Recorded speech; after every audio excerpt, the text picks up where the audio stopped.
पवित्र आत्माओं, आपका मेरे चैनल देश प्रेमी में हार्दिक स्वागत है। वीडियो को कृपया सब्सक्राइब करने की महती कृपा करें। पवित्र आत्माओं, पिछले भाग में मैंने आपकी बुद्धिमत्ता को लेकर एक धार्मिक प्रश्न पूछा था कि वायु जब चलती है हमें स्पर्श करती है लेकिन दिखाई नहीं देती, परंतु आपकी तरफ से किसी भी प्रकार का उत्तर नहीं आया। इसलिए मैंने सोचा क्यों आपकी परीक्षा ली जाए, उत्तर ही दे देता हूँ। तो पवित्र आत्माओं, ध्यानपूर्वक सुनना। वैज्ञानिक दृष्टिकोण से वायु में गैसों का सामांगी मिश्रण होता है।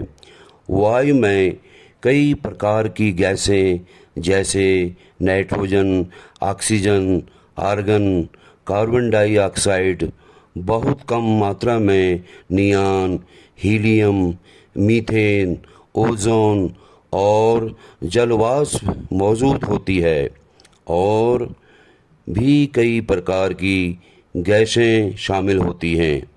इसलिए वायु दिखाई नहीं देती है बल्कि हमें स्पर्श होती है, या फिर पेड़ या पौधों के हिलने से पता चलता है कि वायु चल रही है। परंतु आध्यात्म की दृष्टि से वायु केवल गैसों का मिश्रण नहीं है, यह जीवन का आधार है और परम चेतना का प्रवाह है। आध्यात्म में ऑक्सीजन को सांस लेना नहीं कहते बल्कि वायु प्राण ग्रहण करना माना जाता है। यह ब्रह्मांडीय ऊर्जा है जो शरीर को जीवित और जागृत रखती है। सांस की गति सीधे हमारे विचारों से जुड़ी है। शांत सांस शांत मन का स्वभाव होता है। धार्मिक दृष्टिकोण से हमारा शरीर पंच तत्वों से बना है: पृथ्वी, जल, वायु, अग्नि और आकाश।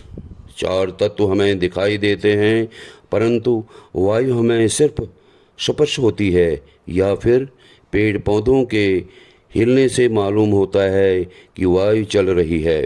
परंतु वायु को हम देख नहीं सकते क्योंकि हम स्वयं को शरीर समझते हैं, आत्मा नहीं।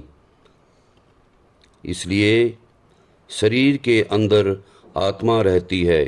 जब हम आत्म स्वरूप हो जाते हैं या स्वयं को आत्मा का साक्षात्कार हो जाता है तो आत्मा पंच तत्वों से मुक्त हो जाती है।